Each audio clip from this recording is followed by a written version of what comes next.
serait intéressante pour essayer de voir aussi l'historique de ces préjugés, d'où viennent-ils et puis quels sont-ils. Alors Fatiha, euh, comment, comment on pourrait définir ou qu'est-ce que serait un préjugé au final? Bien, merci pour votre invitation. Effectivement, pour parler des préjugés et du choc des préjugés, je pense qu'il est vraiment important de rattacher, de replacer le concept de préjugé dans un cadre conceptuel qui envisage des notions comme les catégorisations, les représentations sociales, l'altérisation, l'essentialisation. Mais c'est peut-être un peu compliqué, mais au moins replacer le concept dans l'articulation avec, pour moi, deux notions fondamentales, qui sont les stéréotypes et les discriminations. Parce qu'il faut bien comprendre que un préjugé n'existe pas sans l'existence au préalable d'une stéréotypie. Et un préjugé a cette capacité de produire des comportements discriminatoires. D'accord ? Donc il faut bien comprendre le lien. C'est qu'il faut une stéréotypie qui va produire des préjugés qui vont engendrer des discriminations. Alors, vous allez me demander, mais c'est quoi la différence entre un stéréotype et un préjugé ? Eh bien, un stéréotype, c'est une croyance collective ou des croyances collectives qui sont à la fois figées, qui sont englobantes et qui ont pour fonction de généralement être simplificatrices. Donc, la différence entre le stéréotype et le préjugé, c'est que précisément, le stéréotype est une idée qui circule sur des individus qui sont censés appartenir à un groupe. Et le préjugé, ça va être l'attitude d'être pour ou contre, c'est-à-dire plutôt être favorable ou défavorable. Et quand on a un imaginaire ou des stéréotypes négatifs, ça entraîne des préjugés plutôt défavorables qui produisent de la discrimination. Je vais prendre un exemple très simple, c'est pour que vous compreniez comment tout cela fonctionne.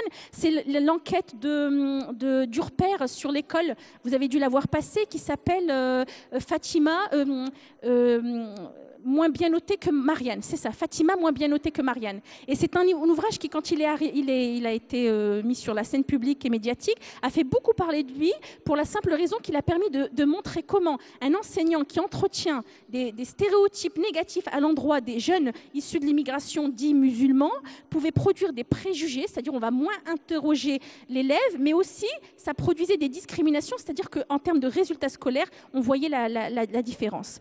Donc je pense que c'est vraiment important de comprendre qu'il y a des stéréotypes sur les femmes, la femme, des stéréotypes sur les Noirs, sur les Arabes, les Juifs, etc.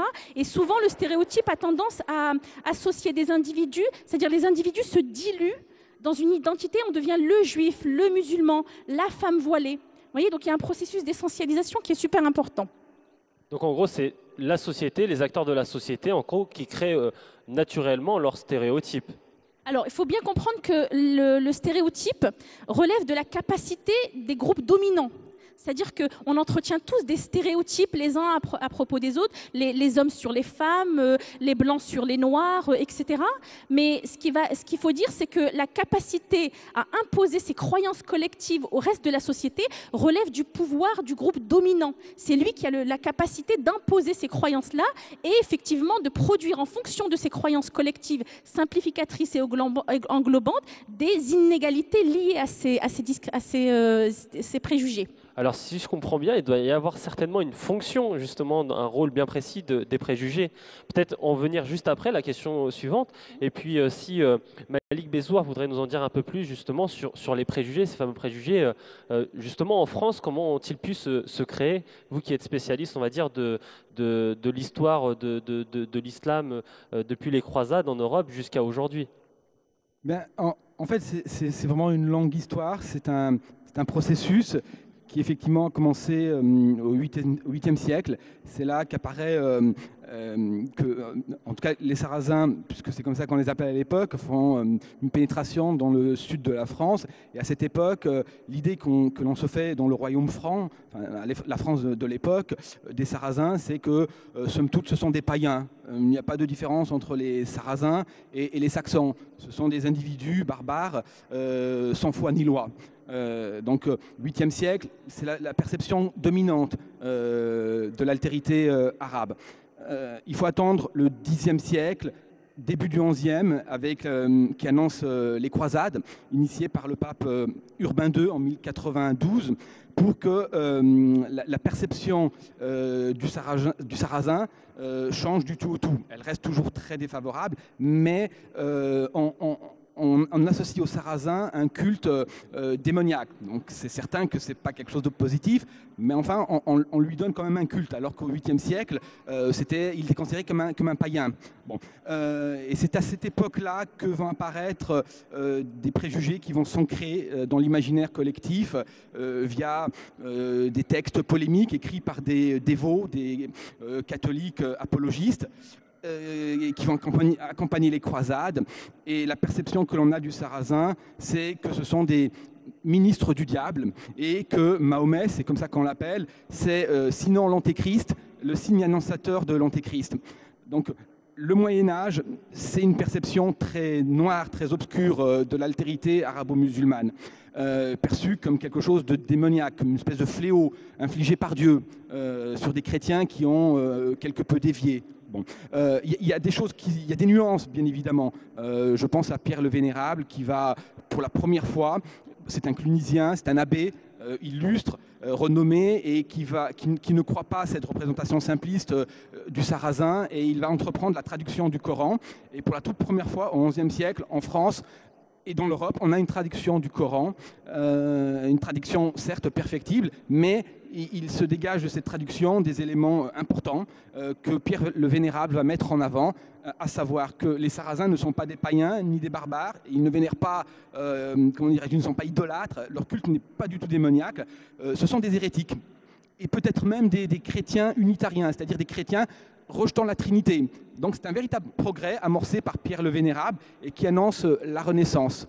Et à la Renaissance, la perception du sarrasin va légèrement s'améliorer. C'est-à-dire qu'à la Renaissance, on va faire une nette distinction entre Mahomet, qui va concentrer toutes les attaques, Mahomet le fabulateur, l'imposteur, le débauché, le pernicieux, le fourbe, et les Sarrasins sur lesquels on va poser un regard presque paternaliste, condescendant, qui annonce déjà la pensée coloniale. Mais on en est loin encore, mais il est certain que la Renaissance va amorcer un regard particulier sur le sarrasin, un regard négatif, fait de préjugés. Et c'est vraiment à cette période, à la faveur de l'imprimerie naissante, que des livres vont se diffuser dans toute la société française, mais aussi européenne, et vont donner du sarrasin une image extrêmement stéréotypée.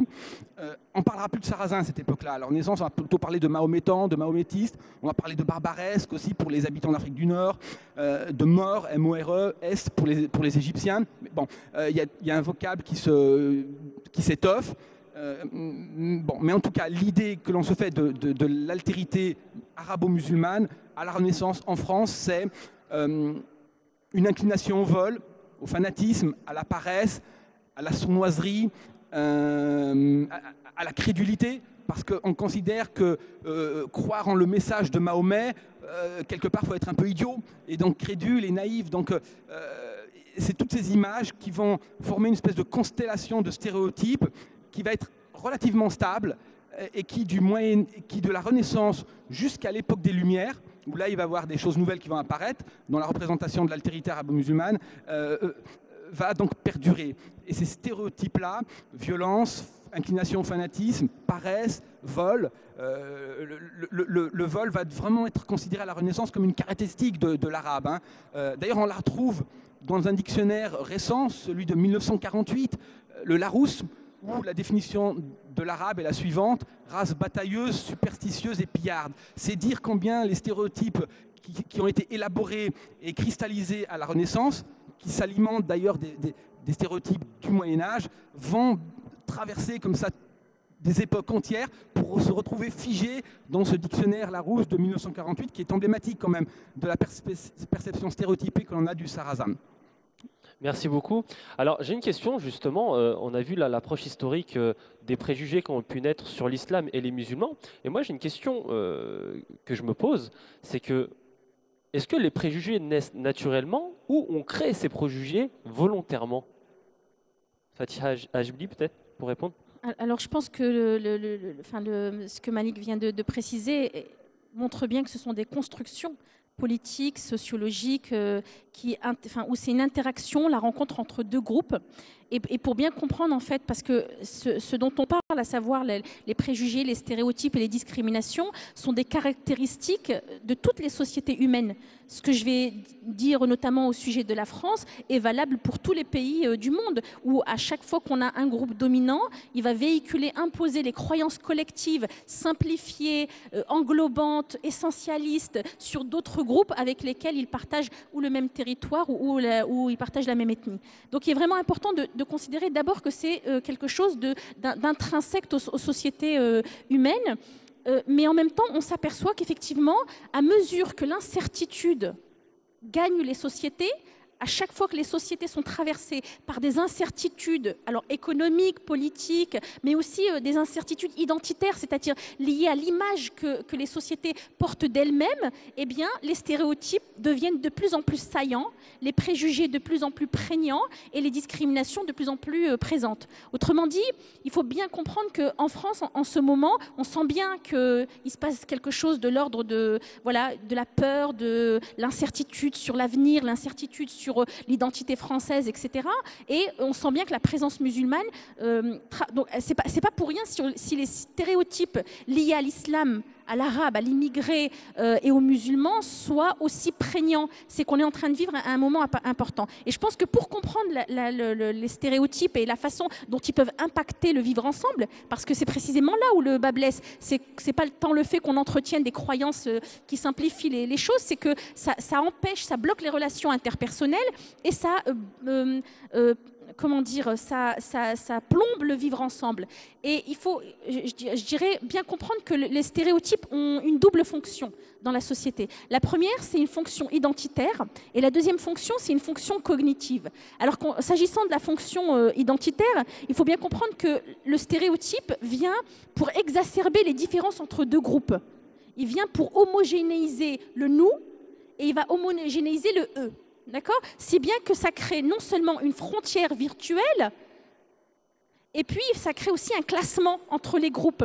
Ça, c'est pour la fonction identitaire. Premièrement, ça exacerbe les différences, ça crée un eux et nous, puis ça classe un nous supérieur à eux. Et puis la fonction cognitive, c'est que le stéréotype vient résoudre un problème. C'est face à l'incertitude, face à tout ce qui nous échappe, il vient pour schématiser la réalité sociale. Il la simplifie à l'extrême, si bien que ça donne l'impression à la société française, mais à toutes les sociétés, de maîtriser ces incertitudes-là. Ça sécurise. Un stéréotype, ça sécurise parce que ça vous donne l'impression de comprendre, de schématiser, même à l'extrême, mais ça vous donne l'impression de savoir à quoi vous avez affaire. Et je pense que c'est très, très important de comprendre que si aujourd'hui l'islam et les musulmans sont au cœur de la stéréotypie, de l'imaginaire national, c'est précisément parce qu'ils servent de contre-modèle d'identification. C'est-à-dire que l'identité française n'étant plus en capacité de dire ce qu'est être français, elle va dire ce que n'est pas d'être français. Au lieu de se construire autour, elle va se construire contre, par opposition. Et donc, elle va désigner des étrangers de l'intérieur. Alors, je dis étrangers de l'intérieur, c'était peut-être valable un peu avant les attentats. Depuis l'état d'urgence, on peut précisément dire que la société française s'est désignée des ennemis de l'intérieur. Et le spectre de la peur, le spectre des attentats, le spectre du sécuritaire vient nourrir la stéréotypie. Donc, vous voyez, c'est une boucle qui se nourrit et de la réalité, parce que souvent, les stéréotypes ont quelque chose aussi de prophétie qui s'autoproclame, parce qu'à force de voir dans les musulmans des intégristes, extrémistes, poseurs de bombes, mais il y a quelques exemples qui vont venir confirmer ça. Et donc, ça va renforcer le stéréotype, etc. etc. D'accord. Là, on l'a bien vu, donc il y a toujours une volonté de créer, on va dire, ces stéréotypes. Mais je me pose encore cette question, c'est... est-ce que parfois, en fonction de notre croyance, de nos expériences, c'est pas naturel d'avoir des préjugés ou de poser des stéréotypes sur des personnes, comme on a pu le voir par exemple au cours de l'histoire. En fonction des croyances, tout à l'heure vous aviez mentionné que le prophète Mohammed sallallahu alayhi wa sallam était considéré comme l'antéchrist, celui qu'il faut combattre, etc. Est-ce que justement en fonction des croyances, ce n'est pas des choses qui peuvent naître naturellement ? Oui, effectivement, à l'époque, au Moyen-Âge, il y a clairement une volonté apologétique de la part des dévots chrétiens de protéger donc la chrétienté de cette irruption soudaine d'un culte, l'islam, qu'on n'appelle pas encore islam, mais qui est senti comme, comment dirais-je, concurrent. Donc à partir de là, bien évidemment, les discours apologétiques, c'est-à-dire qui ont vocation à défendre le christianisme, donc ce sont des discours défensifs mais en même temps offensifs,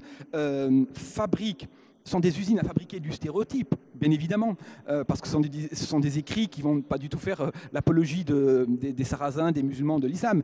Mais leur fonction première, c'est avant tout, effectivement, de défendre un christianisme considéré, en tout cas, senti comme menacé par donc, ce culte rival. Et la conséquence de ces écrits offensifs et défensifs, c'est bien évidemment le fait de mettre en branle une dynamique de type stéréotype et préjugé. Bon, parce que les écrits, pour les avoir balayés du Moyen-Âge concernant Mahomet, c'est comme ça qu'on l'appelait, aujourd'hui, avec un regard, comment dirais-je, moderne, c'est des écrits qui sont risibles, tellement c'est outrancier, tellement c'est excessif. Bon. Mais il s'insère dans un contexte moyenâgeux où, effectivement, le seul horizon, à l'époque, c'est le catholicisme. Et donc, cette pénétration, en tout cas, cette intrusion de l'islam dans la sphère orientale, a eu pour conséquence effectivement une réaction qui va par la suite figer ces stéréotypes, notamment à la Renaissance. Alors, merci de cette analyse. On a bientôt fini, donc on va essayer vraiment de rentrer dans le cœur du sujet. Aujourd'hui, les préjugés, on voit qu'ils ne rendent pas service à la société française. Les préjugés sont là pour diviser au lieu de unir. Alors, j'aimerais savoir justement pourquoi est-ce qu'on crée ces préjugés, est-ce qu'on pose des stéréotypes sur des personnes au lieu de se rassembler et puis de travailler ensemble et d'essayer d'apprendre à se connaître pour mieux vivre ensemble. Fatiha Ajmi, en quelques minutes pour qu'on puisse entendre les deux intervenants. Oui, alors vous posiez la question de savoir est-ce qu'ils sont naturels. En fait, la réalité des stéréotypes, c'est qu'ils nous préexistent, qu'on est dans un monde où les stéréotypes existent déjà et qui peuvent plus ou moins façonner notre univers mental et notre approche de la réalité. Pour être très pragmatique peut-être ou peut-être très concrète sur les choses, voilà, on sait bien qu'on vit un moment particulier, une séquence politique de notre histoire singulièrement crispée, et on sent bien que actuellement nous vivons une psychose autour de l'islam. Et si vous voulez, je voulais donner un petit exemple de ce dont je parlais, à savoir la fonction identitaire et cognitive des stéréotypes. C'est par exemple, vous savez qu'il y a une polémique assez récurrente sur la question du voile. On s'aperçoit que, je vais prendre un exemple très, très simple. Nicolas Sarkozy, après les attentats du 11 janvier, avait eu cette formule regrettable sur l'antenne d'une radio qui disait « Nous ne voulons pas de femmes voilées parce que la République, c'est l'égalité ». Et j'ai réfléchi un peu sur cette question-là et je trouve qu'elle est au cœur de ce dont je parle depuis tout à l'heure, à savoir, nous ne voulons pas, le nous, ne voulons pas de voile. Donc nous, par rapport à eux, elles, le voile, l'islam. Ne voulons pas de femmes voilées parce que la République, c'est l'égalité des femmes. Donc nous, c'est la République, nous, c'est l'égalité, eux, c'est le voile, ou elle en l'occurrence, elles et eux, c'est l'asservissement. Autrement dit, il y a l'idée non seulement par une parole assez injonctive d'homogénéiser nous et de l'opposer à ce eux. Et c'est extraordinaire parce que quelque part, je trouve que ça fait bien écho à la situation avec l'affaire Denis Bompin, c'est que du coup, ça blanchit la société de son propre sexisme, puisque la société française serait vierge de toute expression du sexisme. Le seul sexisme qui existe, c'est les autres, c'est les musulmans. Et donc, il n'y a pas de réflexion, il n'y a pas la même... je dirais que la question des du harcèlement sexuel révélé par les femmes d'écologie, du mouvement d'écologie Les Verts, sur les violences qu'elles sont obligées de subir dans l'arène du Parlement, je me dis ça mobilise moins que le voile. Une question de loi, etc., ça suscite moins d'intérêt, comme s'il y avait l'idée que, quelque part, c'est anecdotique par rapport à la réalité du sexisme des musulmans. Et c'est là où je me dis qu'effectivement, la réalité identitaire du stéréotype, un stéréotype, c'est plus compliqué à déconstruire qu'un préjugé. Parce qu'un préjugé, comme c'est une attitude, vous voyez, vous avez tous déjà rencontré quelqu'un qui vous dit « Oh, les Algériens sont comme ci, comme ça, mais toi… » Le préjugé, le stéréotype, c'est les Algériens sont comme ça, ou les musulmans sont comme ça, mais toi, tu fais exception à la règle. Donc le stéréotype, c'est la croyance collective, elle est maintenue, mais le préjugé lui va dire exception faite. Il est fondamentalement plus difficile de déconstruire un préjugé, un stéréotype, qu'un préjugé. Et c'est là où je dis que le vivre ensemble est fondamentalement parasité par tous ces débats, par cet imaginaire néocolonial qui fait des Français musulmans ou des musulmans français de confession musulmane des étrangers, des ennemis de l'intérieur. Et le vivre ensemble est sincèrement ou singulièrement contesté de ce point de vue-là. Alors pour terminer, Malik Bezoar, une dernière question. On a vu que en fait, les préjugés et les stéréotypes n'ont cessé d'exister. On peut se poser la question, est-ce qu'ils vont continuer à exister? Et puis, y a-t-il une nécessité de les combattre, de combattre justement ces préjugés, ces stéréotypes? Et puis se poser la question, comment ils peuvent évoluer? Et est-ce qu'on peut être optimiste quand même, de se dire on peut s'unifier et mener un certain travail pour justement déconstruire ces préjugés?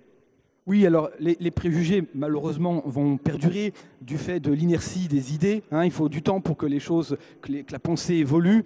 C'est sur du long terme. Mais ceci étant, il faut rester optimiste. Je pense que les choses devraient s'améliorer, mais il faudra quand même beaucoup de temps et des gens à la hauteur. Et ce n'est pas forcément le cas en ce moment. Je parle de l'élite politique, philosophique, etc. Ceci dit, il y a un élément aussi qui est très important. Fatiha vient d'en parler, c'est cette vision post-coloniale, mission civilisatrice de la France. Et la France et une partie de l'Europe, et peut-être l'Europe entière, est encore dans cette vision eurocentrée qui consiste à vouloir, au fond, civiliser le barbare, l'indigène, qui a été mis au banc de la civilisation parce que professant un culte mahométique. Et donc, cette vision, elle est toujours là, elle est encore diffuse, elle est dans la société française et européenne, et elle prend racine à l'époque, au siècle des Lumières, où Voltaire et ses amis n'avaient de cesse d'écrire qu'il faut, au fond, régénérer l'individu, défaire les religions, toutes les religions. Ils étaient, comment dirais-je, en guerre contre les religions. Et cette tendance-là va s'amplifier à l'époque coloniale, notamment d'abord à l'époque révolutionnaire, où on va régénérer les citoyens catholiques, parce que considérés comme primitifs au fond, parce que professant en cœur un culte rétrograde. Et cette pensée-là va s'appliquer bien évidemment au monde arabe musulman à l'époque coloniale. Et quelque part, on y est encore. On est toujours dans un discours post-mission civilisatrice. Et donc c'est vrai que ça, il faut en sortir, mais il faudra du temps. Mais il faut rester optimiste, bien évidemment. Alors, pour clôturer, Fatiha Ajibli, un dernier mot? Oui, juste pour abonder exactement dans le sens de Malik, à savoir qu'effectivement, l'une des manières, il en existe plusieurs, bien sûr, que pour lutter contre les préjugés, il est bon de cultiver le vivre ensemble, d'aller vers l'autre, de provoquer les relations intergroupes et interpersonnelles. Mais c'est vrai, Malik, vous avez raison de souligner qu'il faut réintroduire la pensée complexe. Ce que Edgar Morin appelle la pensée complexe, c'est-à-dire réhabiliter la transdisciplinarité. On ne peut pas comprendre aujourd'hui, par exemple, Daesh sans intégrer dans la réflexion la dimension sunnite et chiite, sans comprendre le retour des Russes sur la scène internationale, sans comprendre les intérêts pétroliers qui s'y trouvent. Il y a une multitude d'éléments et je pense qu'il faut arrêter, même nous les sciences humaines, nous sommes appelés à nous renouveler parce qu'on s'est tellement spécialisé qu'on a compartimenté le savoir et qu'on a produit en fait de l'ignorance aveugle parce que c'est un savoir qui ne permet plus d'éclairer, c'est un savoir qui aveugle. Il s'est tellement spécialisé qu'il s'est coupé du reste de ce dont il veut parler. Les spécialistes dans la radicalité prennent le radicalisme pour le radicalisme sans intégrer la perspective historique et la perspective politique, psychologique, etc. Il faut réhabiliter la pensée complexe. Merci beaucoup. On aurait encore tant à dire pour comprendre justement les préjugés et puis essayer de voir leur histoire, leur création. Alors, merci Fatiha Ajbli, je vous rappelle qu'elle est docteur en sociologie. Merci Malik Bessour, qui est auteur du livre France Islam, le choc des préjugés aux éditions Plomb. Je vous remercie vraiment de votre participation. Soyez les bienvenus et puis vous pouvez les remercier très chaleureusement.